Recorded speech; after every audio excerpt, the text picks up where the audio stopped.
జై ఆంధ్ర, భారత మాతాకి జై.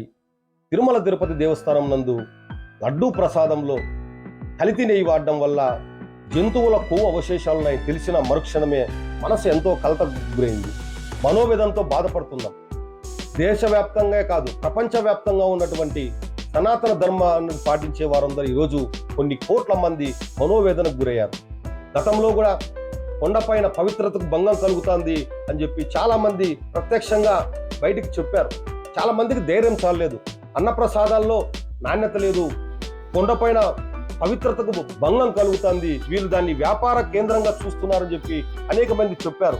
కానీ చాలా మందికి ధైర్యం లేక బయట రాలేకపోయినారు.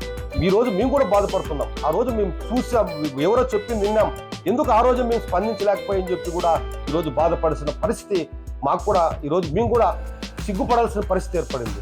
నిశ్చితంగా చెప్తున్నాం, జగన్మోహన్ రెడ్డి గారు మీరు చేసింది, మీరు మీ బ్యాచ్, మీ అనేంగులు కొండపైనటువంటి చేసిన నేరాలు ఘోరాలు చాలా నీచమైనవి.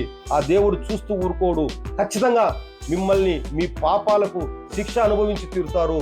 మేము కేంద్ర రాష్ట్ర ప్రభుత్వాలను విజ్ఞప్తి చేస్తున్నాం, తక్షణమే కొండపైన ఈ దుర్మార్గులు ఎవరైతే దుర్మార్గంగా ప్రవర్తించారో, ఘోరాలకు నేరాలకు అఘాయిత్యాలకు పాల్పడ్డారో వీళ్ళందరిపైన విచారణ జరిపి తక్షణమే కఠినంగా శిక్షించాలని చెప్పి కూడా మేము కేంద్ర రాష్ట్ర ప్రభుత్వాలకు విజ్ఞప్తి చేస్తున్నాం. జగన్మోహన్ రెడ్డి, నీకు నీ మతం ఏదో చెప్పుకునే ధైర్యం లేదు, నీ కులం ఏదో చెప్పుకునే ధైర్యం లేదు. ఎప్పుడు ప్రజల్ని మభ్యపెట్టో మాయ చేసో పోతున్నావు. ఎందుకంటే తిరుమల తిరుపతి దేవస్థానం నందు వేరన్న పరాయి మతస్థులు వెళ్ళినప్పుడు ఖచ్చితంగా డిక్లరేషన్ ఫామ్ ఇవ్వాలి. గతంలో కూడా దీని మీద 2014-15 ఆ ప్రాంతంలో జరిగినప్పుడు ఈరోజు డిక్లరేషన్ ఫామ్ కూడా ఇలా కనీసం నీ మతం ఏదో కూడా చెప్పలేదు. నువ్వు ఎంత దౌర్భాగ్యుడు అంటే, ఎంత నీచ నికృష్టమైన స్థితిలో నువ్వు ఉన్నావో నీకు తెలుసో లేదో.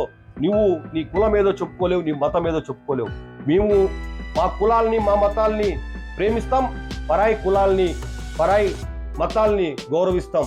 నీలాగా నీచ నికృష్టమైన స్థితిలో మేము లేం. ఖచ్చితంగా జగన్మోహన్ రెడ్డి గారు, మీరు మీ అనేంగులు ఎవరైతే తప్పులు చేశారో మీరందరూ ఖచ్చితంగా శిక్షించబడాలని చెప్పి కూడా మేము మిమ్మల్ని శిక్ష పడే విధంగా ఇది ఎంతో కాలం ప్రొలాంగ్ కాకుండా, లేకపోతే డిలే కాకుండా తక్షణమే అందరిపైన విచారణ చెప్పి కఠిన చర్యలు తీసుకోవాలని కేంద్ర రాష్ట్ర ప్రభుత్వాలకు విజ్ఞప్తి చేస్తున్నాం. జై హింద్, జై జనసేన, భారత మాతాకి జై.